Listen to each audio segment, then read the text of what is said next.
foram para a circuncisão, ou seja, eles foram ministrar os judeus, nós fomos para os gentios.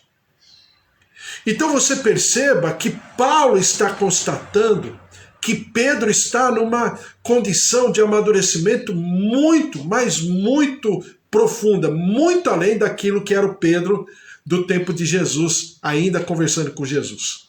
Mas mesmo nesse momento, veja só o que acontece no versículo 10. Recomendando-nos somente que nos lembrássemos dos pobres, o que também me esforcei por fazer. Agora, olha o versículo 11. Quando, porém, Cefas veio a Antioquia, resisti-lhe face a face, porque se tornara repreensível. Então você perceba que mesmo nesse momento, Pedro ainda carecia de crescimento. Pedro ainda carecia de uma consistência, de uma constância. Porque só para você lembrar da história, quando Pedro foi para Antioquia, né? E falar em Antioquia significa a grande sinagoga de Antioquia, Pedro, ele ficou meio em cima do muro a respeito do povo gentílico. Por quê? Porque ele estava diante de um público judeu. Ou, hoje nós chamamos, né, de judeus messiânicos. Então, quando Paulo viu aquilo e percebeu que Pedro estava sendo politicamente correto, a Bíblia fala que Paulo resistiu-lhe face a face, ou seja, é como se Paulo tivesse dado um tapa em Pedro, falando, ô Pedro, acorda. Porque diz o quê? Porque se tornara repreensível. Era já o Pedro, o grande Pedro, o apóstolo Pedro, o líder da igreja, o líder dos apóstolos, o líder que era um homem amadurecido, já, né, de uma quilometragem muito grande em relação às coisas de Deus. Mas mesmo assim ele havia se tornado repreensível. Então perceba que eu estou usando, e é por isso que eu falei antes para você, que o personagem de Pedro é muito importante para nós, porque fala da gente. Então você perceba que mesmo nesse momento, Paulo precisou dar uma sacudidela em Pedro para que Pedro entendesse que ele não poderia ter dois discursos, que ele não poderia ser, nesse sentido, politicamente correto, mas ele precisava entender que ele precisava apoiar o ministério de Paulo, porque Paulo estava falando ao povo gentílico, e já havia todo um conflito por causa disso. E Romanos capítulo 12, versículo 1 diz assim, rogo-vos, pois, irmãos, pelas misericórdias de Deus, que apresenteis o vosso corpo por sacrifício vivo, santo e agradável a Deus, que é o vosso culto racional.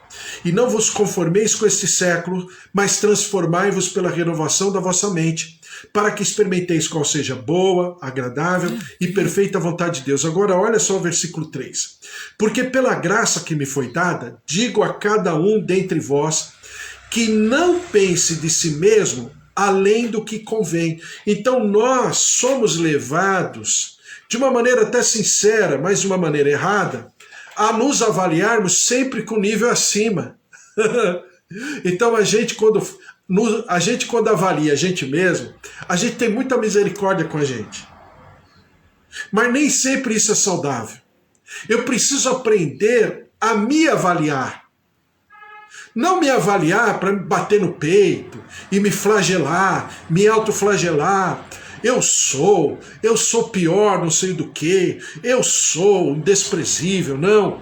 Mas é para eu colocar essas minhas fragilidades, essas minhas fraquezas diante do Senhor, exatamente para que o Espírito Santo trabalhe em mim.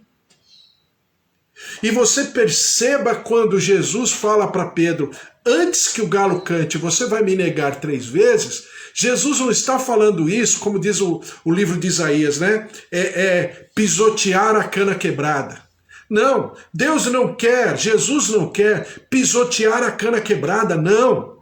O que Jesus está fazendo é alertando a Pedro para que Pedro possa se desenvolver. É por isso que eu fiz uma pergunta ontem, em um dos textos que eu coloquei na internet, né, eu coloquei assim, por que Jesus, mesmo sabendo que Pedro negaria, Por que Jesus não impediu esse constrangimento? Por que Jesus permitiu doer em Pedro? Porque estava fazendo parte do desenvolvimento de Pedro. Porque estava fazendo parte do amadurecimento de Pedro. Jesus não estava fazendo isso para destruir Pedro, não, para que Pedro crescesse. Dizem aí os ditados antigos, né, um deles, a respeito desse assunto, que aquilo que não me destrói, me capacita. Que aquilo que não me destrói, me faz ser mais forte. É exatamente o que aconteceu com Pedro nesse momento. Pedro não estava ali, ou Jesus não estava ali para forçar a ferida, para machucar. Ai, Deus, olha como Deus é. Não. Mas Jesus estava alertando Pedro para que Pedro pudesse crescer, amadurecer naquilo que seria a sua incumbência, o seu ministério. Pedro se autodenomina depois, um presbítero, ou seja, um ancião. Para alguém se autodenominar ancião, não é porque é velho, não, mas é porque é amadurecido. É por isso que eu falei ontem para você que uma das frases mais bonitas, que creio eu, tem nas epístolas de Pedro, ele fala algumas vezes, sede sóbrios, ou seja, sedes amadurecidos, em outras palavras. Seja adulto, seja uma pessoa coerente, de bom senso, amadurecida, vivida no sentido de angariar para si experiências de edificação, mesmo que naqueles momentos, naquelas circunstâncias, não foi bem assim. A gente ficou triste, angustiado. Mas passando isso, então veja só o que diz Mateus capítulo 26, versículo 69 em diante. Ora, estava Pedro assentado fora no pátio, e aproximando-se uma criada lhe disse: também tu estavas com Jesus, o Galileu. Ele, porém, o negou diante de todos, dizendo: não sei o que dizes. E saindo para o alpendre, foi ele visto por outra criada, a qual disse aos que ali estavam: este também estava com Jesus, o Nazareno. E ele negou outra vez com juramento: não conheço tal homem. Logo depois, aproximando-se, os que ali estavam disseram a Pedro: verdadeiramente és também um deles, porque o teu modo de falar o denuncia. Então começou ele a praguejar e a jurar: não conheço esse homem.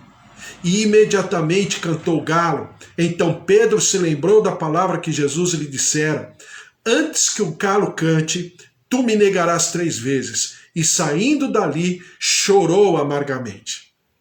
Então, a Bíblia diz aqui que começou a praguejar. Eu vou até falar para você que alguns ministram essa palavra.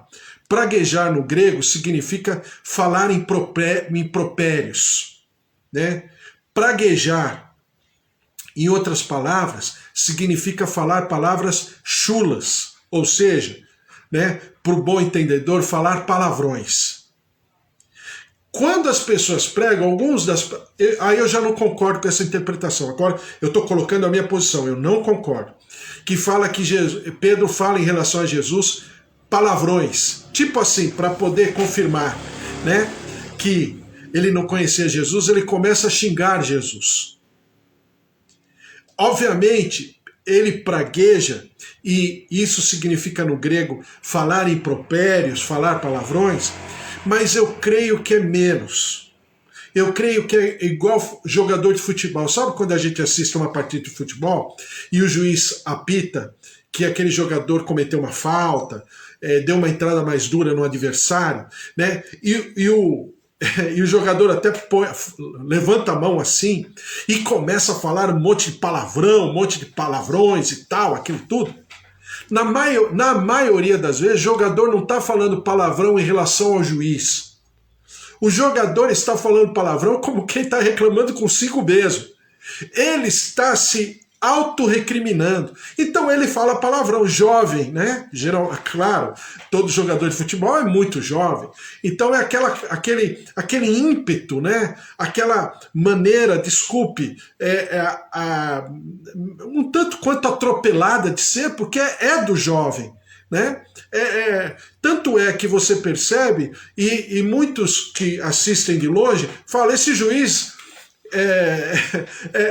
é um banana, não faz nada, tal, xingou. Não é porque ele está xingando o juiz, ele está xingando aquele momento, né? Agora como se eu estivesse entendendo de xingamento, né? Eu pessoalmente não gosto, eu não falo palavras assim. Tem gente que fala e acha que faz parte do seu vocabulário.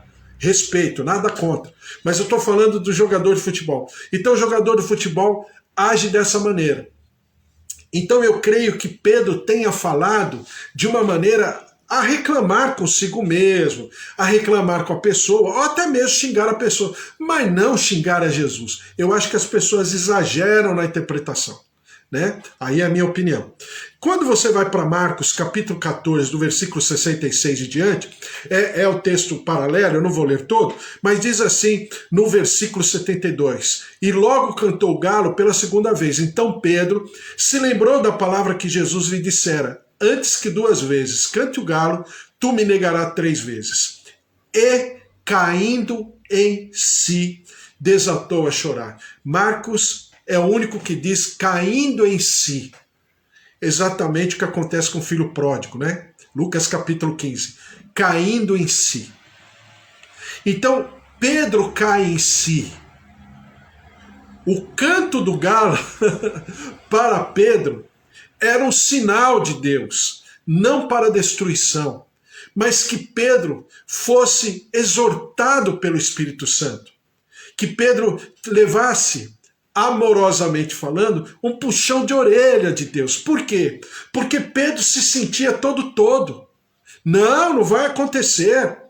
Quando Jesus fala, né, lá em Mateus 16, olha, importa que eu vá, importa que eu seja entregue, importa que eu morra.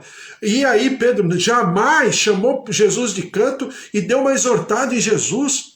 E Jesus fala, para trás de mim, Satanás. É lógico que Jesus não está repreendendo a Pedro, mas Jesus está falando contra Satanás, que está tentando, né, trabalhar o sentimento em Pedro, exatamente o sentimento, desculpe o termo, de uma certa soberba. Eu sou, eu consigo.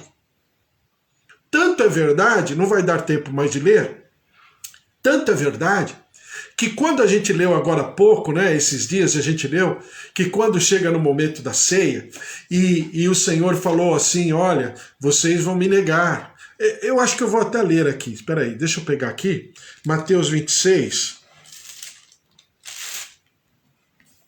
diz aqui, Mateus 26, versículo 20, veja só, chegada a tarde, pôs-se ele à mesa com os 12 discípulos, e enquanto comiam, declarou Jesus, em verdade vos digo que um dentre vós me trairá. E eles, muitíssimo contristados, começaram um por um a perguntar-lhe, porventura sou eu, Senhor?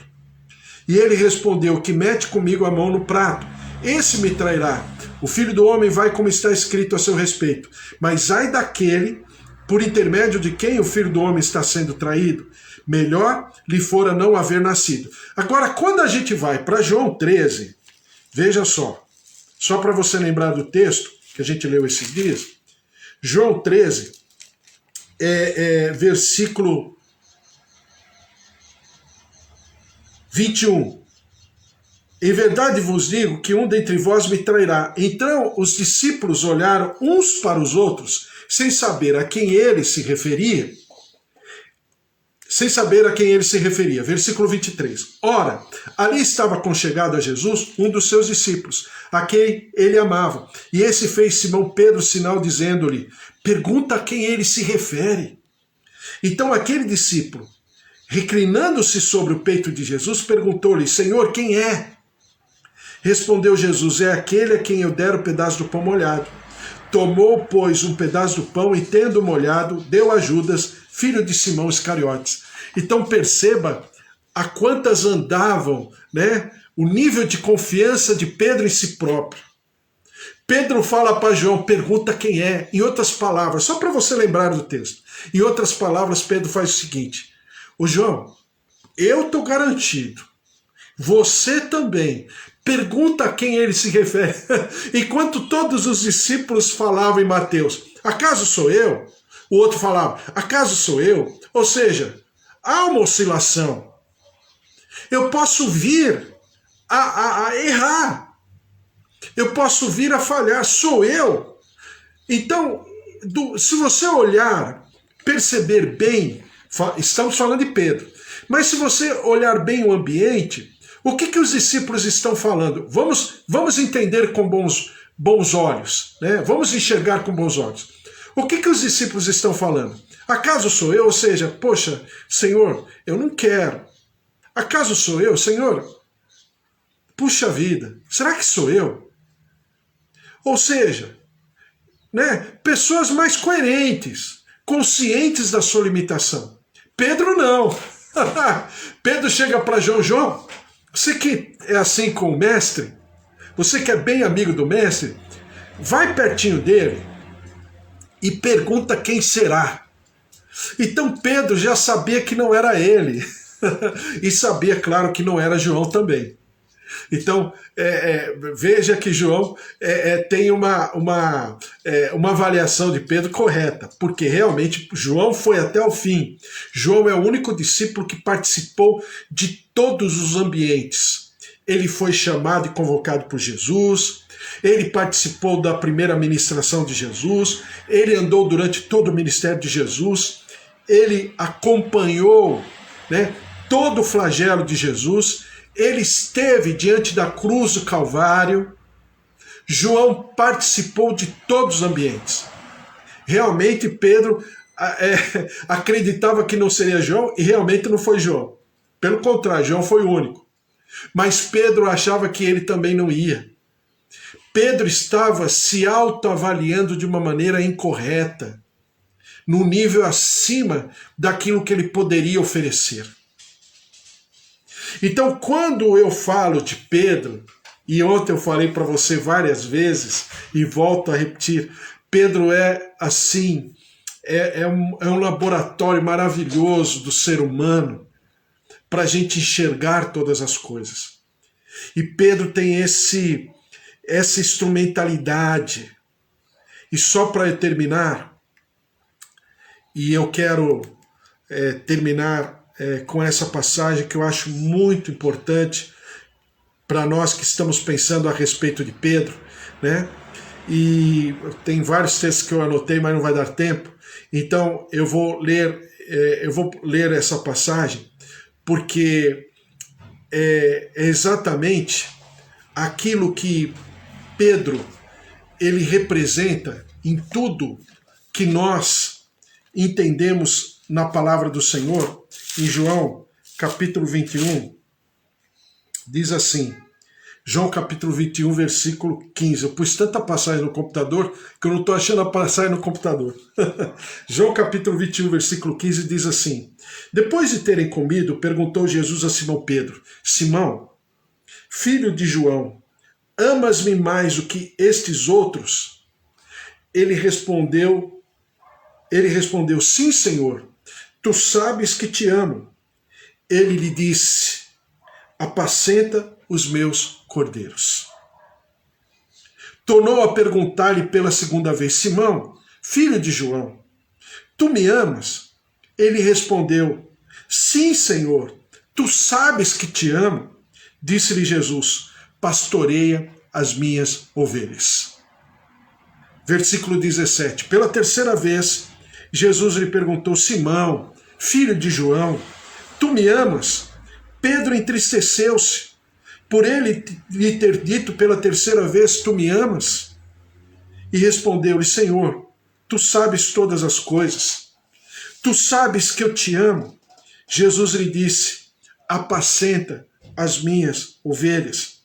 Em verdade te digo que quando eras mais moço, tu te cingias a ti mesmo e andavas por onde querias.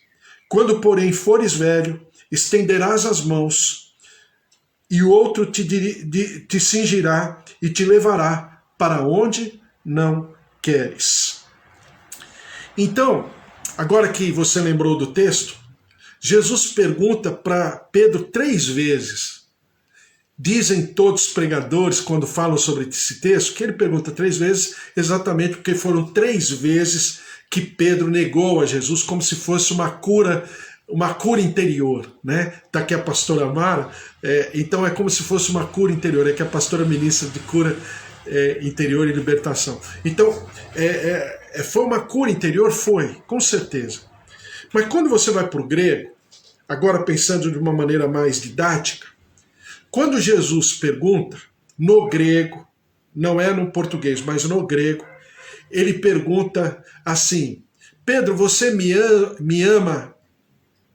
Desculpe eu aportuguesar tudo, né? Que vem da palavra ágape, amor sacrificial, amor acima dos outros amores. O amor de Deuteronômio capítulo 6, capítulo 5, quando fala amar a Deus sobre todas as coisas, de todo sentimento, de toda a alma, com todas as forças, amar a Deus, né? Então é o que Jesus está perguntando para Pedro. Pedro, você me ama agapau? Ou seja, né, amor ágape? E ele responde, eu te amo, Jesus, filéu. Ou seja, eu te amo, filéu. Eu não te amo agapau, mas eu te amo filéu. E aí Jesus pergunta de novo, na segunda vez, Pedro, você me ama agapau? E ele diz, eu te amo filéu. Ou seja, eu te amo no nível abaixo. Eu te amo como meu maior amigo. Eu te amo como se fosse da minha própria carne. Mas eu não te amo o amor ágape. Esse amor acima. E aí Jesus pergunta pela terceira vez, você me ama agapau? E a Bíblia fala que Pedro se entristece exatamente por causa disso. Porque Pedro já havia passado em experiências amargas para ele próprio. Ele havia chorado copiosamente quando ele negou a Jesus e o galo cantou. Ele não incorreria mais no erro de falar algo que ele não era, de falar algo que ele não estava conseguindo alcançar. Ele foi muito sincero. E mesmo assim, com toda a sua sinceridade, com todo o seu limite, Jesus fala para Pedro, apacenta as minhas ovelhas. Ou seja, mesmo você avaliando, se autoavaliando agora, de uma maneira completamente equilibrada, mesmo assim, eu quero que você apacente aqueles a quem eu amo agapau. Mesmo assim, eu quero que você seja meu instrumento para amar e apacentar as minhas ovelhas, que eu amo agapau. Mesmo você me amando filéu.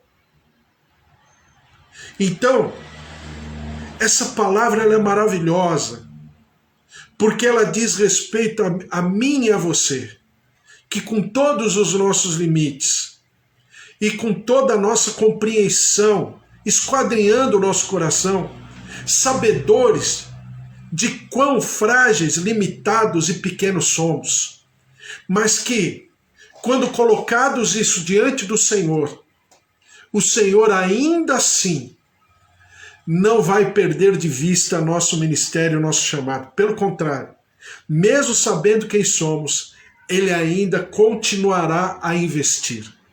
Então, em outras palavras, Pedro, eu vou continuar a investir em você. Fica tranquilo, eu te conheço. Mas, Senhor, eu não estou te amando agapau, eu estou te amando filéu. Não tem problema, Pedro. Vai em frente. Né? Como eu sempre falo, né? Vai nessa tua força, né? Como Deus fala para Gideão, vai nessa tua força, Pedro. Que bom que você está tendo agora um discernimento equilibrado, responsável de quem você é. É só isso que eu quero. Continua no teu ministério. Porque aí ele diz assim, em verdade te digo, que quando eras moço, tu te cingias a ti mesmo e andavas por onde querias. Quando, porém, fores velho, estenderás as mãos, e outro te cingirá e te levará para onde queres. Quando fala isso, Todas as pessoas entendem, e eu também entendo dessa maneira, nada errado, pensar que ele vai envelhecer e quando estiver bem mais idoso vai morrer e tal. E nós conhecemos, sabemos como a tradição diz que Pedro morre crucificado de cabeça para baixo e tal. Mas eu entendo também de maneira mais espiritual, como uma revelação que é o seguinte: Pedro, agora você está andando por você. Vai chegar um momento que o Espírito Santo vai te carregar. O Espírito Santo, você terá uma sensibilidade na tua compreensão para ouvir a voz do Espírito Santo. E ele vai te levar, até mesmo aonde você não queira, mas ele vai te levar. E você vai. Que é exatamente vamos chamar assim, o nível mais maravilhoso e perfeito de um servo de Deus. Quando ele consegue ouvir plenamente a voz do Espírito Santo e ser dirigido pelo Espírito Santo, e o Espírito Santo levá-lo pela mão. Esse é o Pedro, esse é o apóstolo Pedro, que é como eu e como você, sujeito a todas as paixões, intempéries, enfiando os pés pelas mãos, errando, falhando, mas sinceramente, querendo servir ao Senhor em espírito e em verdade, aumentando, né, o nível, aumentando a régua, aumentando o nível de amor, para que seja o amor ao Deus Todo-Poderoso, um amor sacrificial, que não encontra nenhuma referência próxima disso, mas que se derrama cada dia diante do seu altar. Amém?